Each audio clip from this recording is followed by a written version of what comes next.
Innal hamdalillah nahmaduhu wa nasta'inuhu wa nastaghfiruh wa na'udzu billahi min shururi anfusina wa min sayyiati a'malina may yahdihillahu fala mudhillalah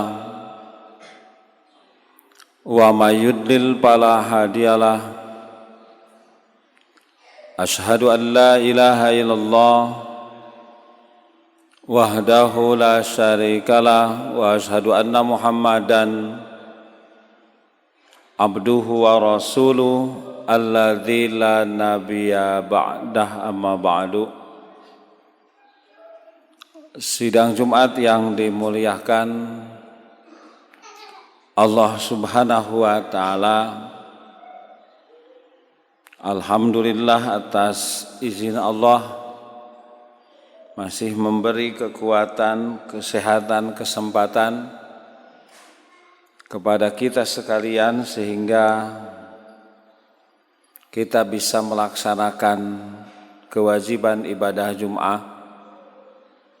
Mudah-mudahan ibadah yang sedang kita laksanakan diterima oleh Allah Subhanahu wa taala. Amin. Ya Allah ya Rabbal alamin. Hadirin yang dimuliakan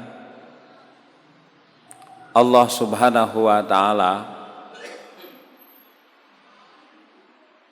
dalam hidup kita tidak lepas bagi kita sebagai seorang mukmin, sebagai seorang muslim, hidup kita adalah sedang beribadah, sedang melaksanakan agama.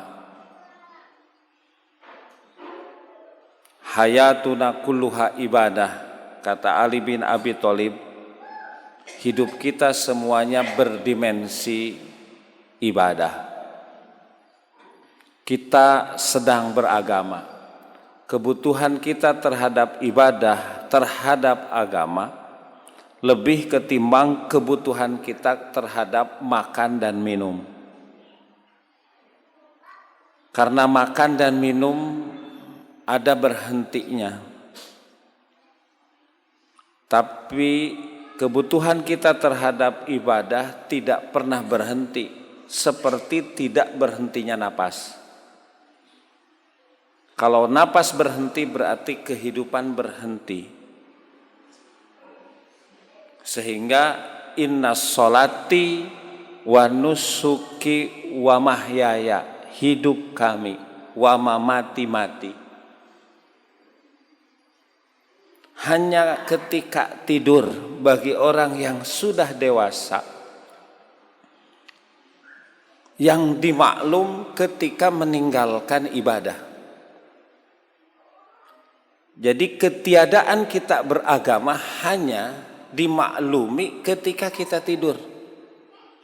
Tapi sebelum tidur kita harus ancang-ancang, dari mulai berwudu, kemudian berbaring tidurnya ke sebelah kanan, wajah menghadap ke kiblat, kemudian baca doa. Dia hanya tidur, ketika bangun sudah mulai lagi. Alhamdulillahilladzi ahyana. Ini menggambarkan bahwa kebutuhan sangat penting. Nah, para ulama menyebut bahwa agama itu adalah mawada'ahullah bi kitabihil karim was sunnatin nabiyhi sahihah minal awamiri wan nawahi wal irsyadat limaslahatil basari dunyahum wa ukhrahum. Kenapa kita penting beragama? Karena agama itu adalah mawada'ahullah, apa yang Allah tetapkan. Kenapa ketetapan Allah agama itu? Kenapa aturan Allah agama itu? Karena sidang Jumat sekalian, setiap pemilik sesuatu berhak membuat aturan tentang kepemilikannya. Rumah kita, milik kita, maka berhak setiap tamu yang datang untuk mentaati aturan yang ada di rumah kita. Ketika kita mau masuk ke satu negara, umpamanya mau umroh, mau haji, maka pemerintah Saudi Arabia membuat aturan, dia punya otoritas kewenangan dan setiap tamu yang datang berhak untuk taat. Kalau tidak, nanti ada punishment, ada sanksi. Nggak demikian, karena seluruh alam dengan isinya, termasuk manusia milik Allah, maka mawado'ahullah. Allah berhak membuat ketetapan, membuat aturan. Jadi agama itu adalah ketetapan aturan Allah. Pertanyaannya, apakah cocok aturan Allah dengan kita? Maka jawabannya, setiap produk gitu, setiap pabrik mengeluarkan produk, kemudian mengeluarkan aturan, maka pasti cocok. Honda mengeluarkan produk motor Honda, kemudian dia membuat aturan bagaimana perawatan terhadap motor tersebut, cocok. Dunia milik Allah dengan segala isinya. Kita manusia juga diciptakan oleh Allah, tinggal di bumi Allah, dan Allah membuat aturan, pasti cocok. Yang disebut dalam Quran kecocokan itu namanya fitrah. Fa'akim wajhaka lid-dini hanifa dalam surat Al-Isra. Fitratallahi allati fataran nasa 'alaiha la tabdila li khalqillah dzalika din al-qayyim. Agama Islam itu adalah sesuai fitrah. Dzalika din. Islam itu adalah din, agama qayyim yang benar. Karena sesuai fitrah. Laki-laki fitrahnya senang pada perempuan, perempuan fitrahnya senang pada laki-laki, maka agama menyuruh untuk nikah. Itu sesuai fitrah. Makanya ada satu agama yang melarang para pemimpin agamanya untuk tidak menikah, haram. Maka apa yang terjadi? Maka terjadi hubungan gelap yang dilarang. Kenapa? Melawan fitrah. Kalau melawan fitrah, maka tidak akan jadi baik, bahkan jadi rusak. Nah, Islam itu sesuai fitrah. Karena antara yang menciptakan agama, membuat aturan, kemudian juga membuat alam semesta dengan isinya sama, hanya Allah Subhanahu wa ta'ala. Dan ketetapan atau aturan itu adanya dalam Quran dan Sunnah. Makanya sumber beragama itu adalah Quran dan Sunnah. Kuncinya, kalau orang mau masuk surga, mau masuk Islam, harus mengucapkan 2 kalimat syahadat. Asyhadu alla ilaha illallah wa asyhadu anna Muhammadar Rasulullah. Gitu. Asyhadu alla ilaha illallah itu Quran. Wa asyhadu anna Muhammadar Rasulullah itu sunnah, hadis. Makanya agama itu sumbernya dari Quran dan hadis. Dalam surat An-Nisa, fa in tanaza'tum fi syai' farudduhu ilallah wa rasul. Kalau kalian tanazu, berbeda pendapat dalam satu masalah, farudduhu, kembalikan ilallah, pada Allah. Apa? Qala Allah Ta'ala bil Quran was sunnah, dan hadis. In kuntum tu'minuna billah wal yaumil akhir.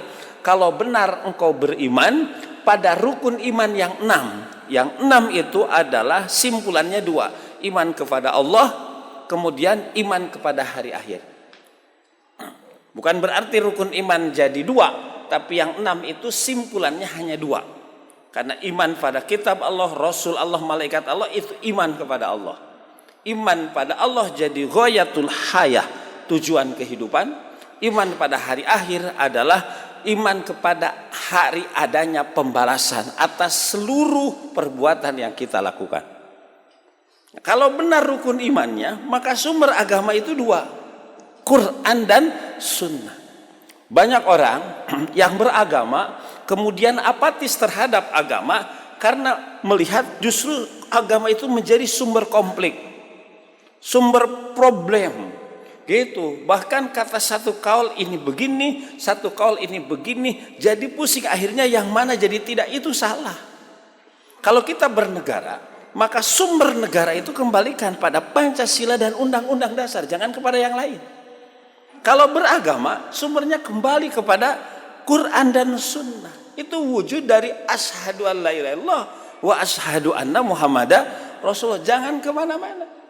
Makanya kenapa Rasulullah SAW menyatakan bahwa taraktu fikum amrain, aku tinggalkan bagi kalian dua urusan, ma in tamassaktum bihima, kalau kalian berpegang pada dua urusan itu, lan tadillu abada, tidak akan tersesat, kitab Allah wa sunnata rasulih.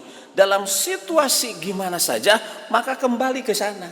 Insya Allah dijamin hidup kita tidak akan tersesat. Ma farratna fil kitabi min syai'. Urusan apapun solusinya ada dalam Quran. Urusan apapun solusinya ada dalam hadis. Kenapa? Karena Quran dan sunnah yang sahih itu, itulah kumpulan mawadu'ahullah, ketetapan Allah, tersimpannya di sana. Dan dua-duanya itu dijamin. Apalagi Quran dijamin keoriannya, keorsintasnya, kemurniannya, tidak akan tercampur. Inna nahnu nazzalna dzikra dalam surat Al-Hijr, wa inna lahu lahfizun. Kami menyangunkan az-dzikra Quran, kami yang menjaga. Bagaimanapun upaya manusia untuk merubah, kami yang langsung memproteksi keorsinilan Quran. Nah, apa saja isi agama yang tercantum dalam Quran dan Sunnah, makanya urusan apapun gitu, itu kembalinya ke sana gitu. Ada fatwa itu kembalinya ke sana. Ketika berbicara hukum juga berbicara ke sana.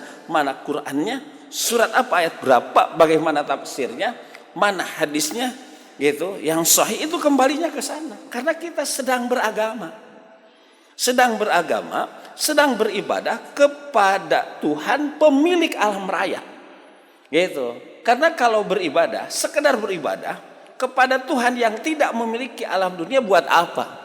Makanya Nabi Ibrahim dalam surat Al-Ankabut pernah menyatakan, innama ta'buduna min dunillahi awthanan wa tahlukunahu ifka. Wahai yang disembah selain Allah, itu adalah hanya berhala, dan itu hanya mengada-gada. Innama ta'buduna min dunillah, sesungguhnya yang disembah Tuhan selain Allah, la yamlikuna rizqa, dia tidak pernah memiliki rizki. Pak dagu indallahi rizqa, kalau ingin dapat rizki maka beribadahlah kepada Allah, karena dialah pemilik rizki. Jadi kemana? Kenapa harus ke Allah? Karena nanti sumber segalanya itu Allah. Hadirin sidang Jumat yang dimuliakan Allah. Nah, isi nanti agama yang ada dalam Quran Sunnah itu minal awamir. Isinya yang pertama adalah perintah-perintah, baik yang wajib, yang tegas, maupun yang sunat, yang lunak, atau yang dilarang-dilarang, wan nawahi, larangan, baik yang haram, larangan yang tegas, maupun yang makruh, larangan yang lunak. Wal irsyadat, dan isinya petunjuk-petunjuk. Isi agama itu adalah perintah, isi agama itu adalah larangan, isi agama itu adalah petunjuk. Makanya kenapa dalam surat Al-Mulku Allah Subhanahu wa taala menyatakan, buat apa kita dimatikan kemudian dihidupkan, liyabluwakum ayyukum ahsanu amala, untuk menguji kalian siapa di antara kalian yang paling bagus amalnya. Pertanyaan, yang paling bagus amalnya, menguji kita dengan apa? Mengujinya dengan perintah larangan. Jadi ketika kita diperintah untuk sholat yang wajib termasuk Jumatan, diperintah saum Ramadan, diperintah zakat, diperintah haji gitu, ada ibadah badaniyah, ada ibadah maliyah, ada ibadah keseluruhan, ibadah haji, itu sesungguhnya bagian dari ujian. Perintah itu ujian, dilaksanakan atau tidak. Larangan itu ujian, dijauhi atau tidak. Makanya kalau kita baca Quran, siapa manusia yang paling sempurna nilai ujiannya adalah Nabi Ibrahim. Nabi Ibrahim itu manusia yang disebut dalam Quran, sesungguhnya kami sudah menguji Ibrahim dengan berbagai ujian, kemudian dia menyempurnakannya. Apa yang disebut ujian di sini? Perintah-perintah dan larangan. Salah satu perintah yang berat, Nabi Ibrahim disuruh menyembelih anaknya Ismail, dan dia melaksanakan. Jadi itu yang disebut ujian. Jadi bukan hanya badan kita sakit, usaha tidak maju, keinginan tidak tercapai, itu bagian. Sebab nanti ada ujian itu yang manis dan yang pahit. Wa balawnahum bil hasanat was sayiat. Kami menguji manusia dengan hal-hal yang kau rasakan enak, manis, atau sebaliknya, hal-hal yang kau rasakan pahit, yang tidak kau inginkan, yang kita sebut musibah. Nah, sidang Jumat yang dimuliakan Allah Subhanahu wa ta'ala, makanya bukan paling banyak tapi paling bagus. Karena banyak itu adalah relatif, tergantung pembanding. Berzikir 100 kali banyak dibanding 50, tapi dibanding 500 maka 100 kali jadi sedikit. Saya berzikir 500 kali banyak dibanding 200, dibanding 1000 jadi sedikit. Saya berzikir 1000 banyak dibanding 500, tapi dibanding 2000 sedikit. Akan terus yang disebut kalau bicaranya kuantitas, jumlah itu relatif. Tergantung pembanding. Makanya bahasanya liyabluwakum ayyukum ahsan. Yang paling bagus. Paling bagus itu adalah nanti standarnya itu adalah standarnya SOP, standar operasional prosedur.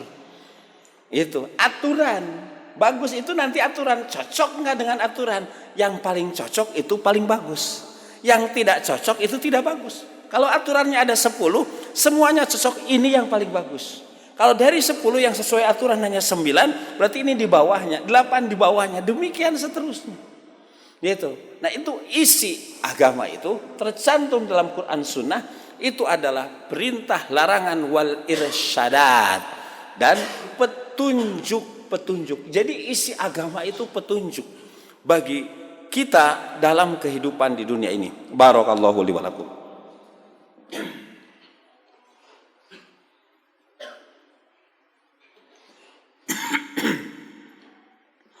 Innal hamdalillah nahmaduhu wa nasta'inuhu wa nastaghfiruh wa na'udzu billahi min shururi anfusina wa min sayyiati a'malina may yahdihillahu fala mudhillalah wa may yudlil fala hadiyalah. Asyhadu an la ilaha illallah wahdahu la syarikalah wa asyhadu anna Muhammadan abduhu wa rasul alladzi la nabiyya ba'dah, amma ba'du. Sidang Jumat yang dimuliakan Allah Subhanahu wa ta'ala, ketika kita beriman kepada Allah, beriman kepada Rasulullah SAW, maka keberimanan kita kepada Allah, kecintaan kita kepada Allah harus dibuktikan dengan kecintaan kita kepada Nabi kita, Nabi Muhammad sallallahu alaihi wasallam. Qul in kuntum tuhibbunallah fattabi'uni yuhibbukumullah wa yaghfir lakum dzunubakum. Katakan, kalau kalian beriman kepada Allah, maka fattabi'uni, cintai, maka ikuti aku, yuhibbukumullah wa yaghfir lakum dzunubakum. Jadi bohong imannya kepada Allah kalau tidak mengikuti Nabi. Nah, mengikuti Nabi kita itu menjadi sebuah kemestian dari konsekuensi kita keberimanan kepada Allah. Oleh karena itu, menempatkan Nabi kita, menempatkan Allah, rasa cinta di atas segalanya itu sesuatu yang mesti. Karena kata Rasulullah SAW, la yu'minu ahadukum hatta akuna ahabba ilaihi min walidihi wa waladihi wan nasi ajmain. Tidak disebut iman salah seorang di antara sekalian sehingga aku lebih dia cintai. Aku Nabi Muhammad SAW lebih dia cintai ketimbang orang tuanya, ketimbang anaknya, ketimbang semua manusia. Sidang Jumat, kecintaan kita kepada anak, kepada keluarga itu biasa nomor 1. 2 yang dicintai dalam hidup, zuyyina linnasi hubbus syahawat minan nisa wal banin wal qanatir muqarrad minadz zahabi wal fiddah. 1 keluarga, yang kedua harta. Itu pasti yang paling dicintai manusia. Nah, siapa keluarga yang paling dicintai? Pasti anak. Suami lebih cinta kepada anak ketimbang istri. Demikian istri lebih cinta kepada anak ketimbang suami. Bahkan dalam bahasa Sunda ada istilah bahwa buat apa suami kerja untuk maraban anak pamajikan anak heula. Nanti yang paling dicintai itu yang pertama adalah keluarga itu anak. Yang kedua harta, gitu. Harta itu juga dicintai, sehingga orang mengorbankan apapun untuk mencari harta. Tapi mana yang lebih dicintai antara harta dan anak? Maka pasti anak lebih dicintai bagi yang normal. Sehingga ada istilah harta tatalang raga. Kalau badan kita sudah sakit maka harta dikeluarkan. Anak itu darah daging. Nah, Rasulullah SAW menyatakan kecintaan kita kepada keluarga, termasuk anak, kepada harta, termasuk orang tua, jangan melebihi cinta kita kepada Nabi kita, Nabi Muhammad SAW. Makanya prioritas mahabbah cinta itu adalah agama itu Allah dan Rasul. Nah, makna cinta di sini ini diterjemahkan banyak. Gitu, yang paling pokok kecintaan kita kepada Nabi kita itu diwujudkan dengan bukti. Karena cinta itu adanya dalam hati, maka buktinya mengikuti Rasulullah SAW. Itu yang pokok. Bohong orang menyebut cinta tapi petuahnya, sunnahnya ditinggalkan. Makanya Ibrahim bin Adham pernah menyatakan kenapa doa kita tidak diijabah oleh Allah Subhanahu wa taala. Dia menyampaikan beberapa alasan. Salah satu alasan doa kita tidak diijabah Allah, za'amtum annakum ummata Muhammad walam ta'ammalu sunnatahu. Ente ngaku sebagai umat Muhammad tapi sunnahnya ente tinggalkan. Nah, jadi ini wujud cinta kepada Nabi. Wujud cinta kepada Nabi itu adalah mengikuti sunnah Nabi. Gitu. Makanya wasaddidu wa qaribu, berjuang untuk dekat persis seperti Nabi. Kalau sahabat namanya ta'assi, ada sahabat yang ingin persis gitu, rambutnya, bajunya, jalannya, segala macam seperti Nabi. Ini wujud cinta kepada Nabi. Nah, banyak orang yang mengaku umat Nabi gitu, tapi justru nanti di akhirat tidak akan diaku oleh Nabi sebagai umatnya. Siapa? Mereka yang membenci sunnah Nabi. Wal irsyadat, Nabi memberikan petunjuk dalam segala perkara, ada petunjuk. Kenapa Nabi? Karena hanya Nabi yang dapat legalitas manusia yang bisa dijadikan model. Laqad kana lakum fi Rasulillah uswatun. Itu langsung pujiannya dari langit, SK-nya langsung dari Allah. Dan Nabi juga adalah dimaksum, gitu, ya, dari kesalahan kepada manusia, maka wajar dia rekomendasikan jadi contoh kehidupan utamanya dalam beribadah itu wujud cinta kita kepada Nabi kita.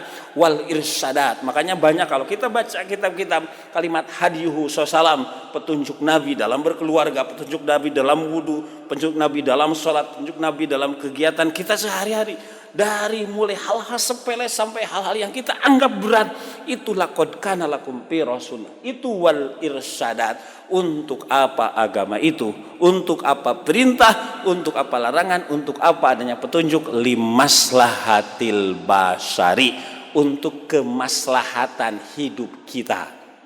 Makanya kadang agama disebut itu tidak agama kacau. Orang yang beragama dijamin hidupnya akan benar, akan terarah, tidak akan kacau. Karena limaslahatil basyar. Lihat, orang-orang yang hidupnya sudah tersibgoh agama, sudah hijrah, itu hidupnya lebih tenang, lebih terarah, lebih taat, lebih mudah dikendalikan. Kenapa? Karena tidak disebut iman kepada Allah hatta takuna hawahu taba'an lima ji'tu bihi, sehingga hawa nafsunya mengikuti ajaran yang aku bawa, kata Nabi kita.